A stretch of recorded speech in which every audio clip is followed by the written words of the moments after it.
Monday mga inday, at heto nga, ako ay nagka-car wash for today's video.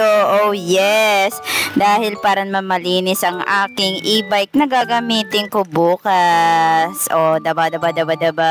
Pagkatapos ma-car wash, ayan, balot na ang aking e-bike. Oh, daba. At syempre, hindi dyan nagtatapos ang aking mga gawain dahil ayan na nga po, pinaliguan ko muna ang aking mga alaga na sila Yuki, ang makulit na si Yulo, ang ayaw na magpaligo na si Yuna, ang ihidog ng higaan na si Yura. Insert ko nga pala si Yami dahil hindi ko nga pala siya na videoan sa aking vlog. Kahit pagod ay heto, need ko na rin magtiklop ng aming mga damit. At hindi pa rin dyan nagtatapos mga inday. Heto nga, at namamalansya ako ng aking mga uniforme para bukas. Dahil nga pasukan na nga bukas, heto, plancha mode na si Inday. So, hanggang dito na lamang mga inday. Bukas ulit.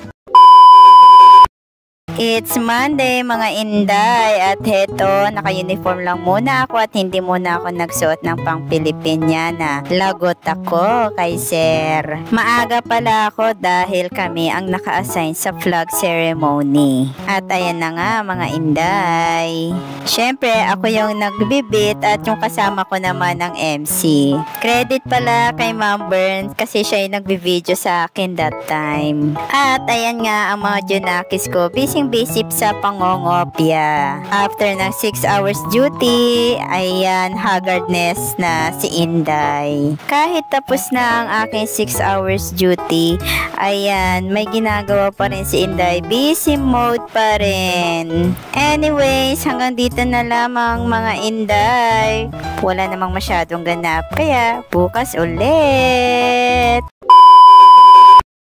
It's Tuesday mga inday, at ayan na nga, nagre-ready na tayo para pumasok. Pero after 6 hours na duty, ayan, haggard ang inyong lingkod at pinagpapawisan pa yan. So, heto nga pala ang food ko for today's video. Grabe ang gutom ko mga inday. Kaya ayan, tignan nyo, wala pang bihis-bihis yan dahil gutom talaga. Yung tipong natapos mo na ang 6 hours duty sa bahay, heto, at nagtatrabaho pa rin sa bahay. Oh yes.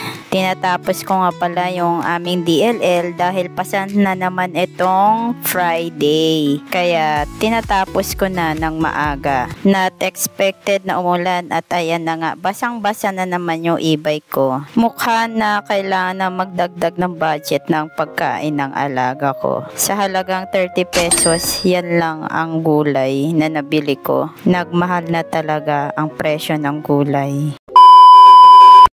Hay nako, yung tipong malapit na oras mo, andyan pa rin, di pa rin tapos magsuklay. Ayan, nagmamadali na si Inday. Pero after 6 hours duty, ayan, bulaga.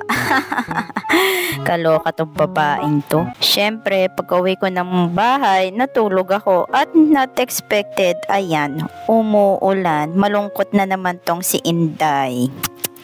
Pero gaya ng lahat, ayan, may tinapos din akong trabaho. So, it's Thursday mga inday, at ayan na nga, one day na lang at Friday na. Wala naman masyadong ganap ngayon mga inday, kaya ayan, haggardness si Inday at maraming iniisip yan sa totoo lang. At ayan na nga mga inday, Friday na ulit! Oh yes! Last day of the week! At ayan na nga mga junakis ko, ayan, pasolve muna ako. At syempre, after that mga inday, ayan, celebrate muna kami. Dahil isa sa mga estudyante ko ang my birthday today. After class mga inday, ayan, busy mode muna si Inday. Honestly, 3 subject ang chinek ko for today's video. At tinapos ko nga mga inday kasi next week busy na ako.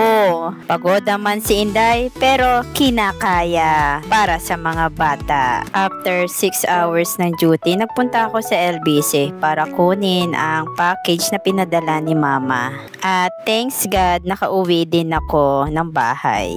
Salamat sa gift, Jean Kyrie! It's Saturday mga Inday at ayan nga hindi nga muna maglalaba kasi may webinar ako.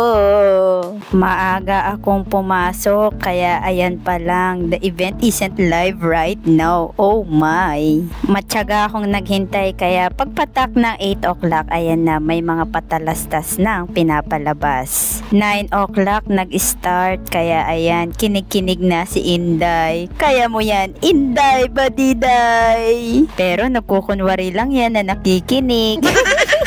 Inaantok ako kanina sa webinar pero not expected na ganito ang nangyari. Wow! 8/8 ang score ko! Oh my gosh! After ng webinar, nagprint na ako ng tar papel namin for Monday.